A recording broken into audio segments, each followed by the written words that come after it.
क्या हाल है दोस्तों, कैसे हैं? मैं हूं बिलाल और आज की वीडियो में हम जानेंगे पाइडेंटिक लाइब्रेरी के बारे में, जो कि एक पाइथन लाइब्रेरी है और डेटा वैलिडेशन के काम आती है।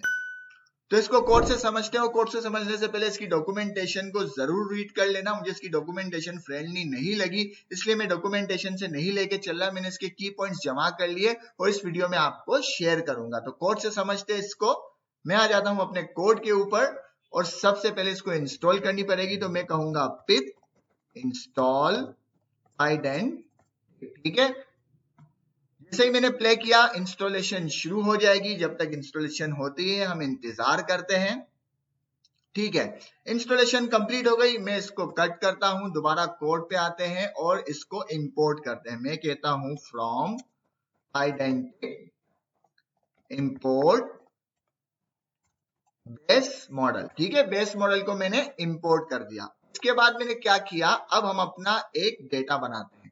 डेटा बनाने के लिए क्या करेंगे, मैं बनाऊंगा एक क्लास। आपका जो मन करे उसका डेटा बनाए। मैं स्टूडेंट का डेटा बनाता हूं, लाइक स्टूडेंट। और स्टूडेंट के अंदर मैं क्या पास करूंगा, इस क्लास के अंदर मैं पास करूंगा बेस मॉडल।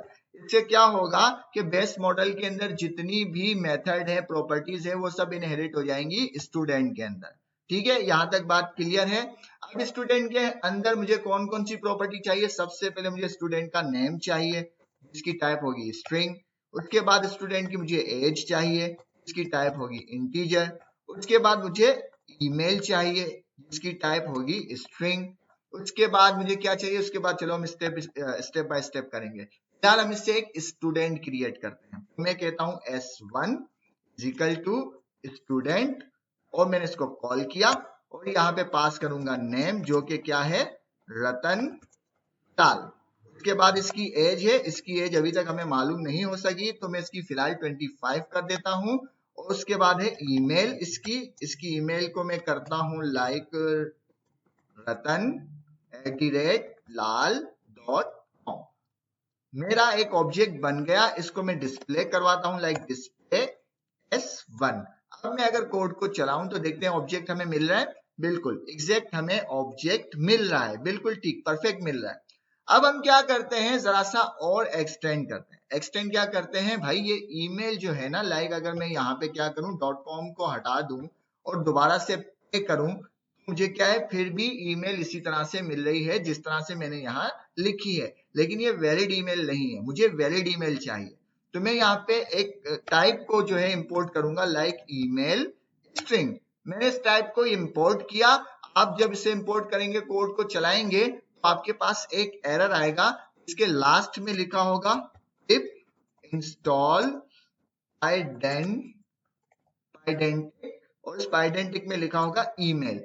उस एरर को गौर से पढ़ना और उसके अंदर ये कमांड होगी, उसे कॉपी पेस्ट करके पहले उसे इंस्टॉल कर लेना। जब वो पैकेज इंस्टॉल हो जाएगा तब ये ईमेल स्ट्रिंग वर्क करेगी, ठीक है। चूंकि मेरे पास ऑलरेडी इंस्टॉल है तो मेरे पास एरर नहीं आएगा। तो मैंने यहाँ से ये टाइप जो है इस पैकेज से इंपोर्ट की और इंपोर्ट करने के बाद मैं इसको कह रहा हूँ भाई इसकी टाइप स्ट्रिंग नहीं है, इसकी टाइप है ईमेल स्ट्रिंग।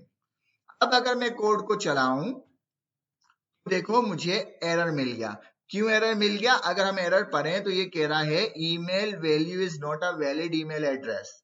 अब उसे पता चल रहा है कि वैलिड ईमेल एड्रेस नहीं है, इसको मुझे वैलिड करना होगा। मैंने लिख दिया .com। अब अगर मैं चलाता हूं, अब देखें मुझे बिल्कुल हमारा ऑब्जेक्ट मिल गया। यहां तक भी बात समझ में आ गई, हमारी ईमेल एड्रेस हो गई वैलिड। उसके बाद क्या है, उसके बाद एक और चीज है, स्टूडेंट की डेट ऑफ बर्थ भी हमें चाहिए। तो डेट ऑफ बर्थ के लिए मैं एक और काम कर रहा हूं, मैं कहता हूं इंपोर्ट डेट टाइम, ठीक है। डेट टाइम को इंपोर्ट किया, उसके बाद मैं कहता हूं DOB डेट ऑफ बर्थ। इसकी टाइप होगी डेट टाइम और डेट टाइम के अंदर सिर्फ डेट चाहिए मुझे, ठीक है। और यहाँ पे हम DOB भी पास कर देते हैं, DOB। और DOB के अंदर हम लिखेंगे डेट टाइम और डेट टाइम के अंदर हमें सिर्फ डेट चाहिए। और डेट का जो रूल है वो ये है कि पहले ईयर लिखेंगे, उसके बाद मंथ लिखेंगे, उसके बाद दिन लिखेंगे, ठीक है। अब अगर मैं कोड को चलाऊं तो मुझे दोबारा से एरर मिल गया। क्यों एरर मिल गया भाई, सिंटैक्स एरर है। इस लाइन के बाद कॉमा नहीं लगाया, मैं अक्सर भूल जाता हूं, मैंने कॉमा लगाया। अब अगर हम कोड को चलाएं तो हमें जो है हमारी डेट ऑफ टाइम भी मिल गई। यहां तक भी बात आ गई समझ में। मतलब स्टूडेंट का डेटा आप जितना बढ़ाना चाहें बढ़ा सकते हैं। ये जनरल चीजें थी, वो मुझे पता चल गई। अब क्या है, स्टूडेंट है, कोई ना कोई क्लास में पढ़ता होगा, और क्लास का नाम मैं लगा नहीं सकता क्योंकि ये ऑलरेडी रिजर्व कीवर्ड है। तो यहाँ पे हम बनाते हैं स्टैंडर्ड। स्टैंडर्ड, ये कौन से स्टैंडर्ड में पढ़ता है स्टूडेंट भाई? मैंने लिखा स्ट्रिंग, इसकी जो टाइप होगी स्ट्रिंग होगी। तो यहाँ पे हमने पास कर दिया, क्या पास कर दिया भाई? स्टैंडर्ड पास कर दिया। स्टैंड, यार ये स्पेलिंग का मसला थोड़ा सा देख लेना, मेरा मसला स्टैंडर्ड, मेरा स्पेलिंग का मसला बड़ा खराब है। तो यहाँ पे मैंने लिख लिया ये भाई क्लास 1 में पढ़ता है, छोटा सा बच्चा है 25 साल का, 1 में पढ़ता है। और यहाँ पे अब अगर हम चलाएं तो क्लास का डेटा भी मिलना चाहिए। दोबारा मैं कॉमा भूल गया, कॉमा लगाया, दोबारा चलाया, ठीक है, क्लास का डेटा भी हमें मिल गया। तो अब इस तरह से हम डेटा को बढ़ा सकते हैं। तो अब हम क्या करते हैं, हम एक और क्लास बनाते हैं। क्या क्लास बनाते हैं? हम कहते हैं कि भाई क्लास बनाओ, क्लास बनाओ स्टैंडर्ड के नाम से, स्टैंडर्ड, ठीक है, क्लास बनाओ स्टैंडर्ड के नाम से। और इसमें एक चीज इंपोर्ट करते हैं पहले, फ्रॉम, क्या फ्रॉम भाई? एनम, एनम, एनम, एनम से कर इंपोर्ट करो, क्या इंपोर्ट करो? एनम की क्लास को, एनम की क्लास को इंपोर्ट किया और उसको हमने यहाँ पे पास कर दिया, एनम, ठीक है, एनम को पास किया। अब हम कहते हैं क्या, मैं कहता हूं प्राइमरी, क्योंकि मैं यहाँ पे क्लास 1, क्लास 2, क्लास 3 नहीं लिख सकता क्योंकि क्लास ऑलरेडी रिजर्व कीवर्ड है। तो मैं प्राइमरी, सेकेंडरी, मैट्रिक इस तरह से लिख रहा हूं, आपका जो मन करे इस तरह का डेटा बना सकते हैं। तो मैंने यहाँ लिखा प्राइमरी, और प्राइमरी को मैंने कहा 1, ये 1 है इसकी वैल्यू। मैंने कहा सेकेंडरी, और सेकेंडरी की वैल्यू है 2। उसके बाद मैंने कहा matric, MATRIC, okay, matric, matric की वैल्यू है 3। तो मैंने यहाँ पे एक स्टैंडर्ड की क्लास बनाई। स्टैंडर्ड की क्लास बनाने के बाद मैं यहाँ पे क्या करता हूँ भाई, मैं यहाँ पे करता हूँ कि इसकी जो टाइप होगी ना, इसकी जो टाइप होगी वो होगी स्टैंडर्ड, स्टैंडर्ड, ठीक है ना। अब अगर मैं चलाऊं तो शायद मुझे डेटा जो है वैलिड ना हो, ठीक है। यहाँ पे देखो आ गया एरर। क्यों एरर आ गया? कि स्टैंडर्ड में जो है ना गड़बड़ है भाई, आपकी स्टैंडर्ड वैलिडेशन नहीं है। स्टैंडर्ड जो है इस क्लास में से ही कुछ होना चाहिए। देखो हमारा डेटा किस तरह से स्टेप बाय स्टेप ऑथेंटिक हो रहा है। अब क्लास 1 प्राइमरी ये नहीं चलेगा, हमें बताना है इस क्लास का जो है ना स्टैंडर्ड डॉट प्राइमरी है, ये प्राइमरी में पढ़ता है ये बच्चा, ये बच्चा पढ़ता है प्राइमरी में। अब अगर हम चलाएं कोड को तो मैं उम्मीद करता हूं हमारा एरर चला गया, और यहाँ पे स्टैंडर्ड भी हमें देखो मिल गया, ठीक है, स्टैंडर्ड भी हमें मिल गया, जबरदस्त। यहां तक भी बात आ गई बिल्कुल समझ में कि हमें स्टैंडर्ड भी मिल गया। अब क्या करते हैं, अब इसकी एक और चीज, इसका डेकोरेटर है, उसे इंपोर्ट करते हैं। डेकोरेटर है, उस डेकोरेटर का नाम है वैलिडेटर, ठीक है। ये डेकोरेटर है, वी छोटा होगा भाई, बड़ा नहीं होगा, वैलिडेटर, ओके, ये आ गया। ये डेकोरेटर है इसका, ओके, ये डेकोरेटर है। अब हम इसका यूज करते हैं। अब इसका यूज किस तरह से करेंगे? सबसे पहले ये कहता है कि आपको जो है डेकोरेटर को कॉल करना है, तो मैं इसको कॉल कर लेता हूँ, वैलिडेटर।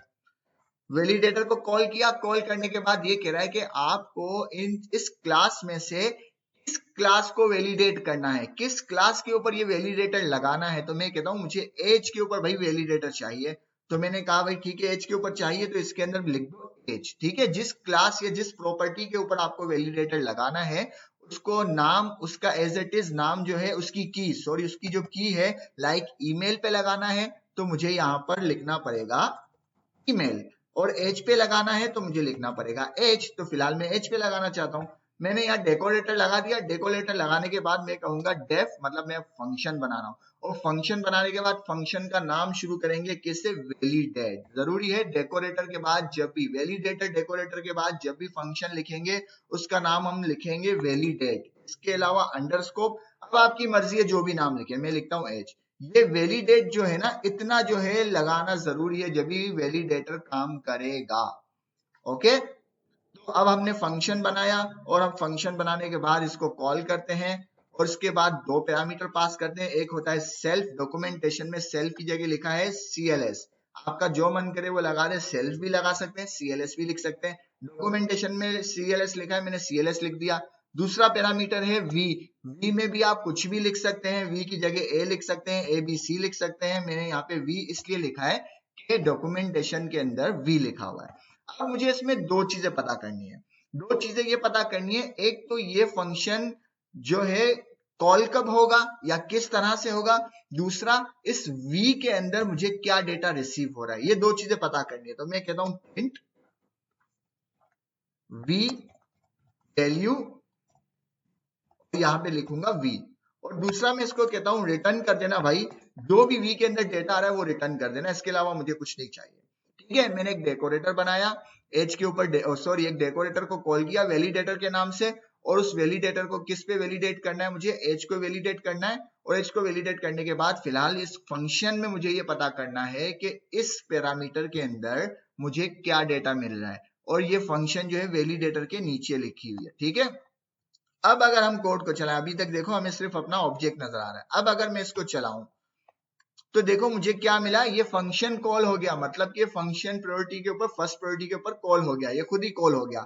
और कॉल होते ही इसने हमें शो किया वी के अंदर जो डेटा आ रहा है 25 आ रहा है। 25 कहाँ पे हमने दिया था, एज के अंदर हमने 25 पुट किया था। तो इसका मतलब ये है कि जिसके ऊपर भी ये वैलिडेटर का डेकोरेटर लगाएंगे या ये जिसके ऊपर भी वैलिडेशन लगाएंगे उसका डेटा हमें दूसरे पैरामीटर के अंदर मिल जाएगा। ठीक है, तो v के अंदर हमें कौन सा डेटा मिल रहा है, एज के अंदर जो भी डेटा आ रहा है वो हमें v के अंदर मिल रहा है। तो इसके ऊपर हम कुछ भी वैलिडेशन लगा सकते हैं। मैं कहता हूं इफ v ग्रेटर देन या बराबर होगा 30 से, तो भाई आपको ये जो है ना हमारा स्टूडेंट जो है 30 से ज्यादा बड़ा नहीं हो सकता। अगर 30 से ज्यादा बड़ा हमारा स्टूडेंट होगा तो ये जो है ना एरर आप उसे शो कर देना कि इनवैलिड एज। ठीक है, इनवैलिड एज, वो वैलिड एज नहीं है उसकी, उसको 30 या 30 से कम उसको अपना जो डोमिसाइल सॉरी बी फॉर्म जो है दोबारा बनाना पड़ेगा, 30 से कम आना पड़ेगा। ठीक है ना, तो आते हैं अब अपना कोड चलाते हैं, देखते हैं एरर आता है। नहीं, हमें एरर नहीं मिला। क्यों नहीं मिला, या वैलिडेटर ने काम नहीं किया। क्यों नहीं किया, क्योंकि यहाँ पे 25 है, मुझे इसको 50 करना होगा, मतलब 30 से ज्यादा करना होगा। अब अगर मैं कोड चलाऊं तो देखो यहाँ पे क्या लिखा हुआ आ रहा है, इनवैलिड एज। आपकी एज जो है वो वैलिड नहीं है, हमारी एज क्या है, वैलिड नहीं है। चलो भाई हमारा बिल्कुल ठीक से काम कर रहा है, एज भी वैलिड हो गई। चलो इसको कर देते हैं, अब 22 कर देते हैं, ये नाराज हो जाता है। मैंने दोबारा कोड चलाया, ठीक है, अब हमारा दोबारा वैलिडेशन के साथ हमारा डेटा आ गया। आप देख रहे हैं कि किस तरह स्टेप बाय स्टेप हम अपने डेटा को वैलिडेट कर रहे हैं। अब हम एक क्या काम करते हैं, हम एक और वैलिडेटर लगाते हैं। ठीक है, एक और वैलिडेटर लगाते हैं, मर्जी आपकी, किसी पर भी लगा सकते हैं, किसी पर भी वैलिडेशन लगा सकते हैं। मैं सिर्फ वैलिडेशन फंक्शन को एक्सप्लोर करना चाह रहा हूं कि वो किस तरह से वर्क करता है। मैं लिखता हूं वैलिडेटर, वैलिडेटर लिखने के बाद इस बार हम वैलिडेशन लगाएंगे स्टैंडर्ड पर। मैंने इसको कर दिया कॉपी और इसको यहाँ पे कर दिया पास। ठीक है, इसको कर दिया यहाँ पे पास, और इसके साथ साथ मैं यही काम करूंगा डेफ, डेफ के बाद लिखूंगा वैलिडेट। वैलिडेट इसलिए लिखूंगा क्योंकि ये कहते हैं कि जो भी फंक्शन बनाएंगे डेकोरेटर के बाद वैलिडेट से स्टार्ट होना चाहिए। स्पेशली वैलिडेटर डेकोरेटर के बाद फंक्शन का नाम मस्ट वैलिडेट अंडरस्कोप होना चाहिए। उसके बाद जो है जो भी नाम लिखना है लिख लो, तो मैं लिख लेता हूँ स्टैंडर्ड। ठीक है, क्योंकि स्टैंडर्ड के ऊपर वैलिडेशन लगा रहे हैं। उसके बाद वही CLS सेल्फ की जगह जो इस्तेमाल हो रहा है। दूसरा मैं लिखता हूँ STD। ठीक है, दूसरा पैरामीटर मैंने दिया STD। इसके बाद एक और पैरामीटर भी दे देते हैं, वैल्यू। ठीक है, वैल्यूज के नाम से, नाम आप कुछ भी रख सकते हैं, पैरामीटर हमने दे दिया। अब वही बात करनी है, वही काम है कि मुझे सबसे पहले ये जानना है कि STD के अंदर क्या आ रहा है, वैल्यूज के अंदर क्या आ रहा है। तो मैं लिखता हूँ प्रिंट, और प्रिंट के अंदर लिखता हूँ क्या, STD। STD के बाद में यहाँ पे पास कर दूंगा STD वैल्यू आ जाएगी यहाँ पे, इसको कॉपी पेस्ट करता हूँ एक और यहाँ पे लिखता हूँ वैल्यू। वैल्यू मतलब वैल्यूज, वैल्यूज के अंदर हमें क्या मिल रहा है, तो वैल्यूज के अंदर भी देख लेते हैं भाई हमें क्या मिल रहा है, वैल्यूज। वैल्यूज के अंदर में क्या वैल्यूज मिल रही है, और रिटर्न कर देंगे लाइक STD। रिटर्न जो भी कर लो आप, लेकिन हमें कुछ ना कुछ रिटर्न करवाना है, तो हमने STD को रिटर्न करवा दिया। हमने यहाँ पे वैलिडेटर बनाया, वैलिडेटर के बाद एक फंक्शन बनाया, फंक्शन जो है वैलिडेट अंडरस्कोर के नाम से शुरू होना चाहिए, उसके बाद जो आपका मन करे वो नाम रख दें। फिर इसके 3 पैरामीटर है, पहला सेल्फ होता है, उसकी जगह मैंने सीलेस लिख दिया। दूसरा पैरामीटर एसटीडी, जो आपका मन करे वो नाम लिखते हैं, मैंने एसटीडी रख दिया। तीसरा पैरामीटर लिखा वैल्यूज।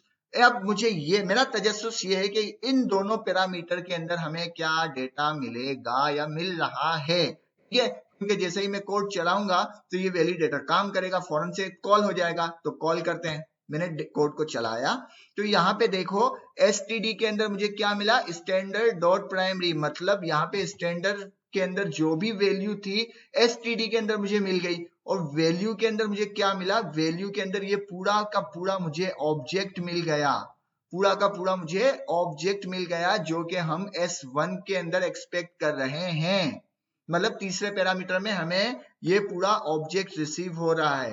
तो अब इसके ऊपर भी हम इजीली वैलिडेशन लगा सकते हैं। लाइक कुछ भी मैं यहाँ पे एक वैलिडेशन लगाना चाहूंगा सिर्फ आपको समझाने के लिए, ठीक है ना, सिर्फ समझाने के लिए मैं कहता हूं इफ एसटीडी इज, मतलब एसटीडी मौजूद है इसके अंदर स्टैंडर्ड डॉट प्राइमरी, इसके अंदर है, सही है। इसके साथ साथ एंड जरूरी है, इसके साथ साथ जो प्राइमरी में उसकी एज जो है क्या होनी चाहिए, उसकी एज होनी चाहिए लाइक। अब एज के ऊपर किस तरह से एक्सेस किया जाए, हमें देखो यहाँ पे मिल रहा है वैल्यू के अंदर पूरा ऑब्जेक्ट मिल रहा है, डिक्शनरी मिल रही है, तो हमें एज के ऊपर एक्सेस करना है। तो मैं लिखता हूं वैल्यूज, वैल्यूज और डिक्शनरी है, यहाँ पे लिख दूंगा एज, ठीक है। डिक्शनरी के अंदर मुझे एज के ऊपर जाना है तो मैं लिखता हूँ values dot values bracket age, age के ऊपर एक्सेस हो गया। ये जो है मिनिमम होनी, लेस देन होनी चाहिए, जो प्राइमरी में पढ़ता है, एक ऐसे ही वैलिडेशन लगा दी, जो प्राइमरी में पढ़ता है उसकी वैल्यू जो है 10 या 10 से कम होनी चाहिए, 10 या 10 से कम होनी चाहिए। अगर ये से नहीं है तो एरर आ जाए, ठीक है। क्या एरर आ जाए वही काम करेंगे, वैल्यू डॉट एरर लिख देंगे, जो भी आपका मैसेज हो लिख दे। मैं लिखता हूँ invalid age, invalid age with STD standard, ठीक है। जो भी लिख दो यार, मैसेज है कुछ भी पास कर दो समझने के लिए। अब देखें यहाँ पे 22 साल है और प्राइमरी में पढ़ता है, हमने यहाँ पे कहा है कि भाई प्राइमरी में अगर है तो उसकी जो एज है, मिनिमम एज जो है 10 या 10 से कम होनी चाहिए। मैं अगर कोड को चलाऊं तो यहाँ पे मुझे एरर नहीं मिला, मतलब मैंने कंडीशन उल्टी लगा दी। मैं इसको करता हूं इस तरह, ठीक है, इसको चलाया मुझे एरर मिल गया, इनवैलिड एज आ गया। क्यों, स्टैंडर्ड के अंदर इनवैलिड एज विद स्टैंडर्ड, ठीक है। तो यहाँ पे किसी भी तरीके की आप वैलिडेशन लगा सकते हैं और विद डेकोरेटर, वैलिडेटर के थ्रू भी लगा सकते हैं। वैलिडेटर किस तरह से वर्क कर रहा है वो मैंने आपको बता दिया। अब यहां तक तो बिल्कुल बात आ गई समझ में कि इसका हमने डेकोरेटर लाइक वैलिडेटर भी समझ लिया, हमने इसकी कुछ ईमेल स्ट्रिंग भी समझ ली, डेट टाइम वगैरह भी समझ लिया। अब हम क्या करते हैं, यही काम हम क्या करते हैं, इसको कर देते हैं कमेंट, इसको कर देते हैं हम कमेंट। कमेंट करने के बाद हम यहाँ पे एक और इसका जो है प्री डिफाइंड फंक्शन कह दो या मेथड कह दो, मैं कहता हूं कॉन इंट, मुझे सजेशन आ गया, ठीक है। कॉन इंट, इंट मतलब इंटीजर, मैं यहां पे कहता हूं कॉन इंट, ठीक है। इसको मैं कॉल कर देता हूं, सॉरी मैंने गलत जगह तो कॉल नहीं किया, नहीं सही जगह कॉल किया, मैंने कॉन इंट को कॉल किया। अगर मैं इसके ऊपर ले आऊं तो मुझे सजेशन आनी चाहिए, लाइक मुझे सजेशन आ नहीं रही, कॉन इंट की सजेशन, चलो नहीं आ रही तो ना है, वैसे इसकी डॉक्यूमेंटेशन में मैं आपको बता भी दूंगा, या अभी बता देख लेते हैं। मैं आता हूं इसके कॉन्सेप्ट के अंदर, कॉन्सेप्ट के अंदर आता हूं टाइप्स के अंदर, टाइप्स के अंदर आने के बाद यहाँ पे देखो ये सारे इसकी टाइप्स हैं, और यहाँ पे ये सारे जो है इसकी टाइप्स या मेथड कहते हैं कि कॉन इंट। यहाँ पे मैं क्लिक करूं, ये मैंने कॉल किया, कॉन इंट है, इसके अंदर कॉन str है, कॉन लिस्ट है, तो ये सारी चीजें, मैं फिलहाल कॉन इंट की बात कर रहा हूं। तो यहाँ पर आ गए कि इसका यूज, यहाँ पे देखो क्या क्या पैरामीटर है इसके अंदर, ये देखो कॉन इंट कॉल हो रहा है, इसके अंदर पैरामीटर है ग्रेटर देन, लेस देन और greater than is equal to, ये सारी चीजें पैरामीटर इसके अंदर पास होने। तो यहाँ पे हम क्या कह रहे हैं भाई, इसके अंदर हम पैरामीटर पास करते हैं ग्रेटर देन या बराबर होना चाहिए 0 से 1 के, और लेस देन या बराबर होना चाहिए 30 के। यही था हमारा सिनेरियो, भाई जो स्टूडेंट है उसकी उम्र जो है कम से कम 1 साल होनी चाहिए और ज्यादा से ज्यादा 30 साल होनी चाहिए, इससे ज्यादा ना हो। तो ग्रेटर देन जो होनी चाहिए या बराबर, ग्रेटर देन, जी मतलब ग्रेटर देन, ई मतलब इक्वल, एल मतलब लेस देन, ई मतलब इक्वल। ग्रेटर देन और इजिकल टू होनी चाहिए 1, लेस देन और इजिकल टू होनी चाहिए 30। ओके, अब अगर यहाँ पे 22 है तो हम देखते हैं हमें क्या एरर मिलता है। बाकी देखो इस सारी वैलिडेशन कोड को मैंने कमेंट कर दिया, बल्कि मिटा ही देता हूँ, ये कोड जो है खुला खुला हो जाए। ठीक है, मिटा दिया मैंने। अब अगर मैं कोड को चलाऊं, मुझे मेरा ऑब्जेक्ट मिल गया, लेकिन ऑब्जेक्ट इसलिए मिला कि मैंने यहाँ पे इसको मैं करता हूँ 35। अब अगर कोड को चलाऊं, एरर मिल गया। क्यों एरर मिल गया भाई? वो कह रहा है कि तुम्हारी एज जो है भाई, लेस देन वाला जो फंक्शन है ना, कॉल हो गया 30 से कम होनी चाहिए। तो ये सारा इफ एल्स इस तरह से भी कंट्रोल कर सकते हैं और इनके प्री डिफाइंड फंक्शन से भी कर सकते हैं। दूसरा फंक्शन कॉल करते हैं, समझते जाओ समझते जाओ, काम करते जाओ। एसटीआर यही सारा गेम है, यही सारी बातें हैं। यहाँ पे मैंने एसटीआर को ले आए और यहाँ पे कहा मैंने कॉन एसटीआर कॉल कर दिया, और यहाँ पे यही काम करेंगे, यही काम करेंगे। लाइक इसके ऊपर हमें यहाँ पर आना चाहिए, नहीं आ रहा। मैं इसको कहता हूँ मैक्स, इसमें मैक्स लेंथ होती है, आप वहां से जाके देख लेना, मैक्स लेंथ जीएचटी, वहां पे दोबारा आके देख लेते हैं। लाइक मैं इसको बैक करूं और बैक करने के बाद एसटीआर पे आऊं, तो यहाँ पे देखो ये सारी चीजें आ गई, मैक्स लेंथ, मिनिमम लेंथ, ये सारे parameter, to upper case, to lower. तो मैं आता हूँ मैक्स लेंथ को करता हूँ कॉपी, मुझे स्पेलिंग याद नहीं रहती इसलिए मैंने मैक्स लेंथ को कर दिया कॉपी, और यहाँ पे मैंने कर दिया पेस्ट। यहाँ पे मैंने पेस्ट कर दिया और मैंने कहा भाई मैक्स लेंथ जो है 2 होनी चाहिए। सेव करते हैं, कोड को चलाते हैं। देखो रतनलाल की जो लेंथ है ना वो ज्यादा है, यहाँ पे मैंने लिखा है 2, मैंने कॉल कर दिया, सॉरी मिनिमम नहीं है भाई, मैक्स, मैक्सिमम जो है ना लेंथ इसकी 2 होनी चाहिए, इससे ज्यादा ना हो। ओके, और रतनलाल की उम्र को दोबारा ठीक कर देते हैं, 22 कर देते हैं। अब देखो हमने एज के ऊपर रिस्ट्रिक्शन लगा दी, हमने कॉन्स्ट एसटीआर करके लेंथ के ऊपर भी लगा दी। अब हम चलाते हैं, और चलाने के बाद देखो अब हमें क्या कह रहा है, नाम जो है वो जो है 2 से कम नहीं होना चाहिए। ठीक है, तो ये भी बात समझ में आ गई। तो यहाँ से जो है हम इसको कर देते हैं 100, भाई नाम जो है 100 कैरेक्टर का हो सकता है। हमारी वैलिडेशन बिल्कुल सही काम कर रही है। अब यहाँ तक सब चीजें हो गई कंट्रोल, स्टूडेंट हमने बना दिया, स्टूडेंट के बाद स्टैंडर्ड हमने बना दिया। अब हम बनाते हैं क्या, अब हम बनाते हैं कोर्स। ठीक है, कोर्स कर दो, टीचर कर दो, कुछ भी कर दो। हाँ, समझ में तो आपको बात पूरी आ चुकी है। तो मैं क्लास बनाता हूँ, क्लास COURSE कोर्स। कोर्स के अंदर हम क्या करेंगे, बेस मॉडल को ले आएंगे और यहाँ पे हम वही काम करेंगे। लाइक टाइटल दे देते, टाइटल, कोर्स का टाइटल या सब्जेक्ट लिख देते हैं, लाइक सब्जेक्ट। ठीक है, समझने के लिए सब्जेक्ट क्या होगा भाई, सब्जेक्ट यही होगा। इसको मैंने कॉपी कर दिया टाइप को, कॉपी पेस्ट है। अब आपका कॉपी पेस्ट है, टेंशन बिल्कुल भी नहीं है। अब कॉपी पेस्ट पे आ गया, यही सब्जेक्ट आ गया, सब्जेक्ट ये होना चाहिए। और इसके साथ एक और चीज, यहाँ पे स्टूडेंट्स, स्टूडेंट्स भी तो होंगे, जो सब्जेक्ट होंगे हमें ये भी तो पता करना है कौन से सब्जेक्ट में कौन कौन से स्टूडेंट पढ़ रहे हैं।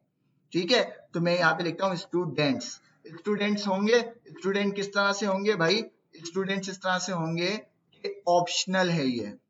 तो यहाँ पे हम कहेंगे दोबारा फ्रॉम टाइपिंग इंपोर्ट ऑप्शनल।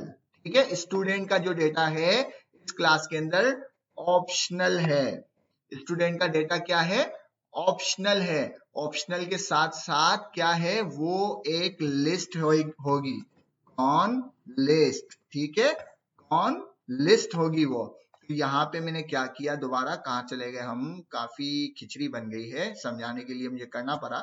तो यहाँ पे मैं कह रहा हूँ कि भाई ऑप्शनल होगा, ऑप्शनल के साथ अगर होगा तो ये होगा कौन लिस्ट होगी।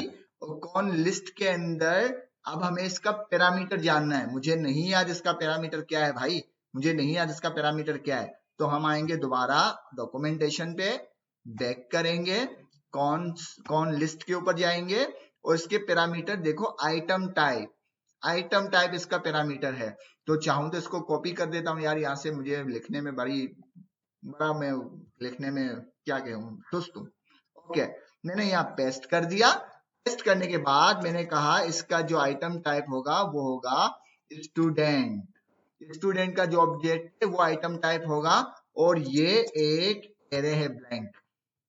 बस इतना सा काम, क्योंकि इसको ऑप्शनल नहीं करेंगे तो ये एरर देगा। ओके, अब हम क्या करते हैं, स्टूडेंट बना लिया। स्टूडेंट बनाने के बाद इसको फिलहाल मैं कमेंट कर देता हूँ।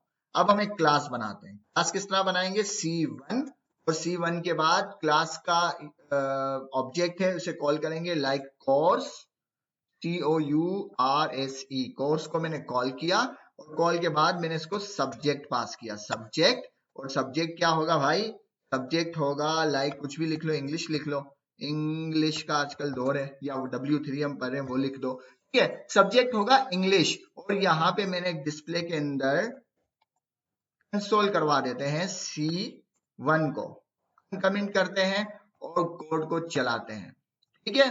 जबरदस्त, C1 में मुझे सब्जेक्ट इंग्लिश मिल गया, स्टूडेंट की जो है एरे है खाली।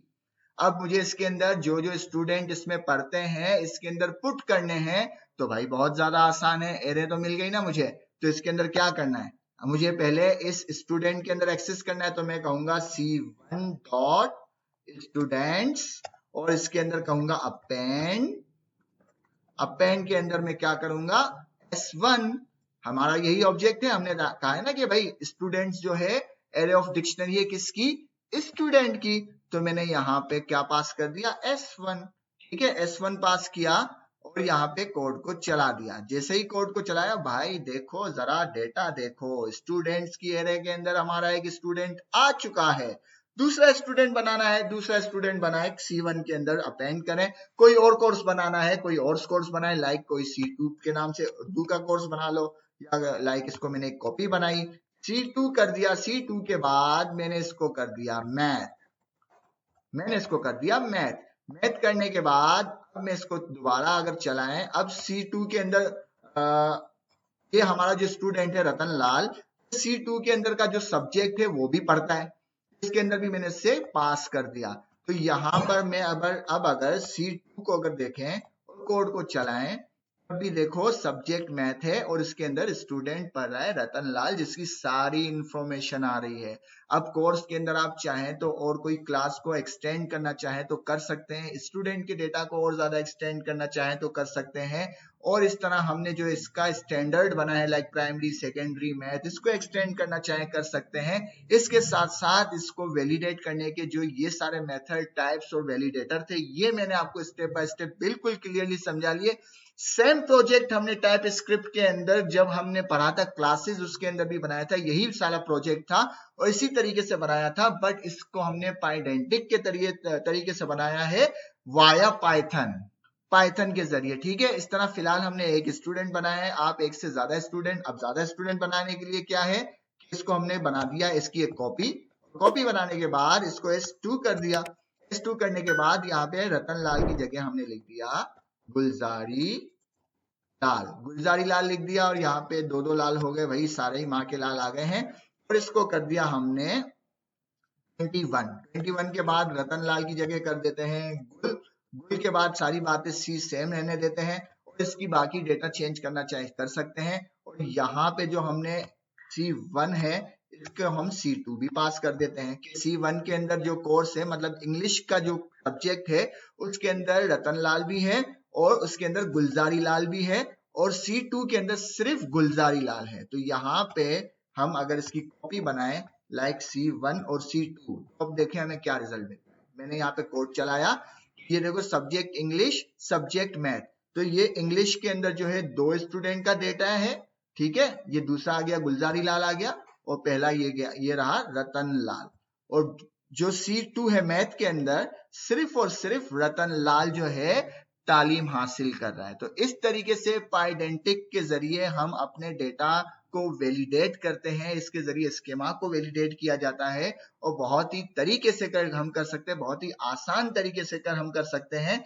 काफी चीजों की मेहनत हमारी बच सकती है। इसके साथ साथ मैं आपको सजेशन दूंगा कि इसकी डॉक्यूमेंटेशन को जरूर रीड कर लें। ये सारी चीजें मैंने डॉक्यूमेंटेशन से ही सीखी है, कुछ इसके अंदर मैंने ChatGPT भी किया है, वो कोई करना बुरी बात नहीं है, बशर्ते कि आपको उसका इल्म होना चाहिए, चाहे आपको उसका इस्तेमाल ना आता हो। तो उम्मीद है आपको वीडियो पसंद आई होगी, पसंद आए तो लाइक करें, शेयर करें, सब्सक्राइब करें। मिलते हैं नेक्स्ट वीडियो में, अल्लाह हाफिज।